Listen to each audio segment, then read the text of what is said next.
I think it's pretty safe to say that by far, one of the fan-favorite villains in the Star Wars universe, specifically in the Skywalker saga, has got to be Emperor Palpatine, also known as Darth Sidious, portrayed by Ian McDiarmid in the Star Wars movies.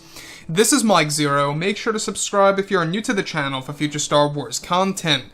Now, as you all know, The Rise of Skywalker was the culmination of the Skywalker saga. This was a movie that really ended everything of all 9 films combined into one, and that J.J. Abrams originally really had a lot of other ideas that were actually a part of the 2 initial versions of Episode 9 before Kathleen Kennedy stepped in and changed many aspects of this movie before she wanted to really make a lot of different changes in the tone and to make it cater more so to the common moviegoer. Now, when we look at Emperor Palpatine, we do know that he was a little bit shortchanged in this movie, right? He was a little bit robbed of screen time. You know, we only got him a little bit in the very beginning, a hologram midway through the movie, and then, of course, at the very end of The Rise of Skywalker.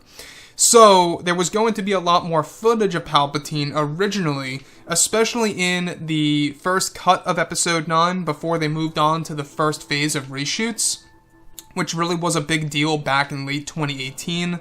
We're talking about like November and December. That's the main reason as to why we actually did not get a trailer for holiday of 2018.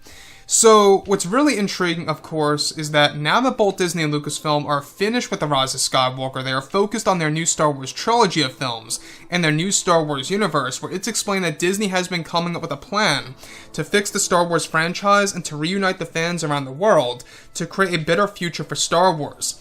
However, during production for The Rise of Skywalker, many changes were made to the film by Lucasfilm's Kathleen Kennedy, where many scenes were deleted in the process.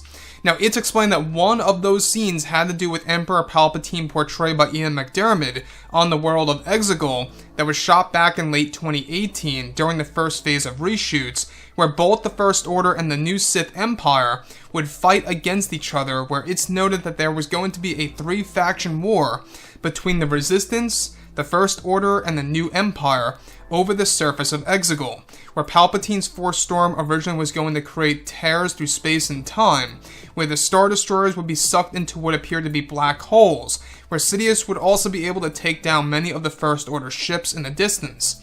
There was even a sequence that was shot in which Palpatine crashes one Star Destroyer into another just by using the Force alone, which was going to lead to the death of General Hux on board of one of the First Order Star Destroyers. The scene was said to be very chaotic and more action-packed than the final cut of the movie, where Palpatine's Force Storm was more accurate to how it was done in Star Wars Legends, from the Dark Empire comic line that was more than just massive Force lightning.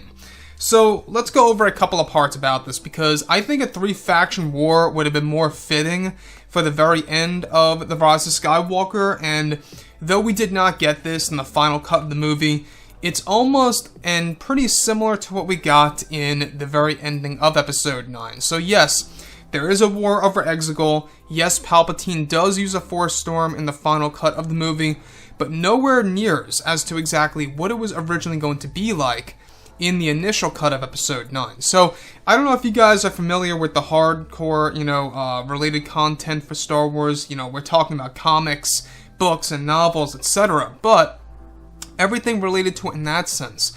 In the Dark Empire comic series, the Force Storm that Palpatine creates literally creates a tear through space and time, and not just that, they are literal storms. Like, we're talking about, like, actual storms here, not just lightning, but actual storms in the sky.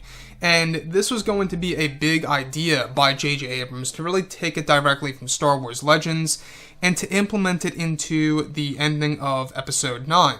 So, this was actually going to create black holes in this version. Miniature black holes that would suck the Star Destroyers into the black holes that belong to the First Order, and it would even feature a moment in which Darth Sidious would actually be able to use the Force by crashing 2 Star Destroyers into each other, kind of similar to what they did in Rogue One: A Star Wars Story, except caused by Palpatine himself. That, to me, I think would have been far more impressive than what we got in the final version of Episode 9. Now, mind you, I do love Palpatine's Force Storm, Disney's version of it, but what J.J. Abrams originally wanted to do would have been 100 times better. I mean, there's no way to really put put it. It would have really been way better in my book, at least.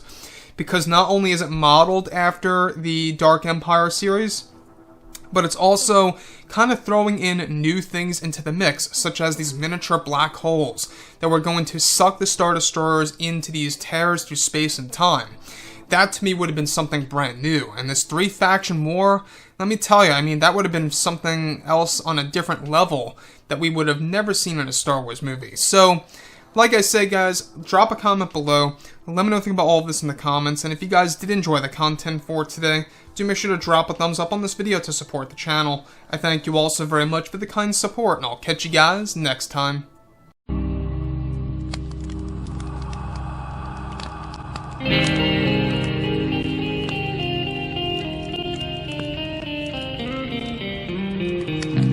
Gun in hand, we are alone again. No, I'm not the one from night to morning.